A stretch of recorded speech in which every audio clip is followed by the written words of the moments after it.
И в этом смысле, кстати, интересно, что вот мы знаем, что в тибетской медицине используются корни, плоды и цветы.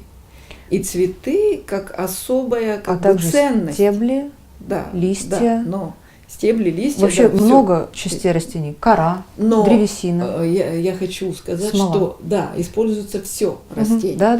Самое главное, что нужно понять, это тибетская медицина размышляет не материальной составляющими, а вот в виде форм, в виде вот трава, плод, да, а именно собранием качеств, присущих тем или иным растениям и плодам, собранием качеств как характеристик таких физическо-вибрационно связанных с уже проявляющихся как настроение, как результаты, как вот характеристики универсальные. Понимаешь, то есть если мы говорим о качестве, присущем ветру, это легкость, да, и о качестве, присущем элементу земли и воды, это тяжесть и легкость. То есть это характеристика, она создает в теле, мы понимаем, что такое тяжесть. Это ты уснул, тебе тяжело, ты уснул. Что такое легкость? Ты пляшешь, скачешь, летишь, говоришь, легко общаешься, ты открыт, ты полон движения, и здесь объяснять ничего не нужно. И вот теми же самыми характеристиками обладают и не только определенные виды трав или там растений, но и в каждом растении части. То есть то, что связано с элементом ветра, с этой легкостью, вот там, где рост, там, где начинается движение. А то, что связано с тяжестью, это корни, они там в земле и уснули, копят в себе. То есть их сила развивается как бы не сразу, а постепенно потом разворачивается. Или более таким постоянным эффектом обладает, да, более длительным влечением. Можно так подумать и так сказать?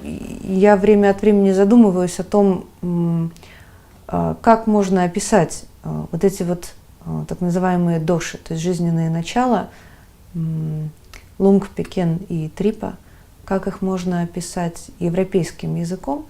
И пока что самое близкое, то, что я смогла обнаружить, это то, что лунг или вот энергия ветра соответствует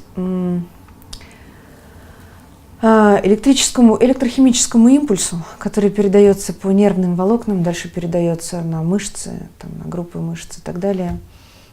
И, собственно говоря, известно же, что ветер отвечает за движение, поэтому это вот такая, это не исчерпывает, но это близкий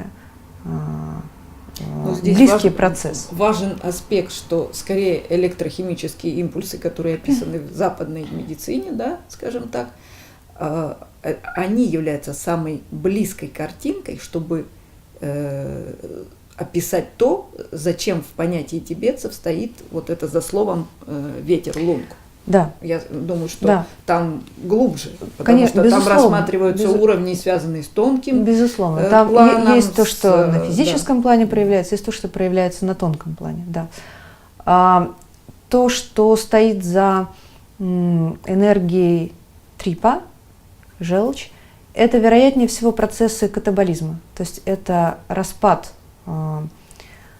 питательных веществ, которые поступают в организм, до простейших составляющих. Ферментация.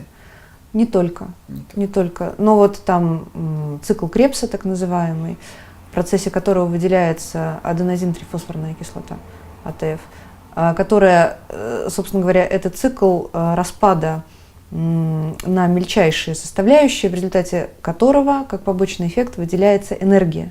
Это вот, собственно говоря, желчь, потому что известно, что желчь согревает, помогает пищеварению, она переваривает и согревает. Собственно говоря, это то есть есть это катаболизм. То есть, или можем говорить, что основная составляющая – это первоэлемент огонь. Да. То, что касается слизи, то, что касается энергии вот этой вот земли, воды. Бекен. Бекен, да. Это анаболизм, то есть это процесс обратный к катаболизму, это процесс создания и роста новых тканей тела.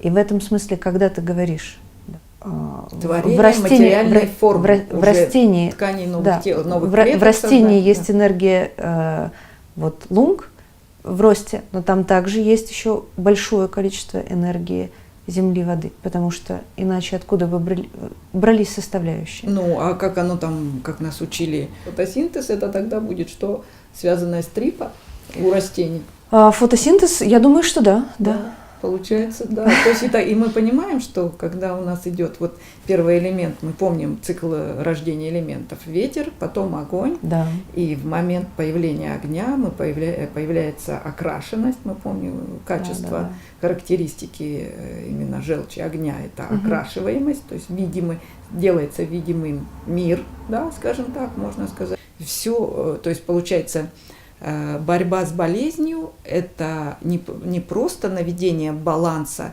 равновесия вот этих дож. Это, собственно говоря, если у нас не хватает жизненного начала, связанного с огнем, это у нас не хватает, наверное, если мы все время спим днем, а ночью бодрствуем, то у нас тут должны быть нарушения.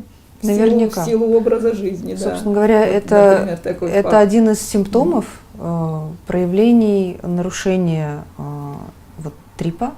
Это дневной сон и бодрствование ночью.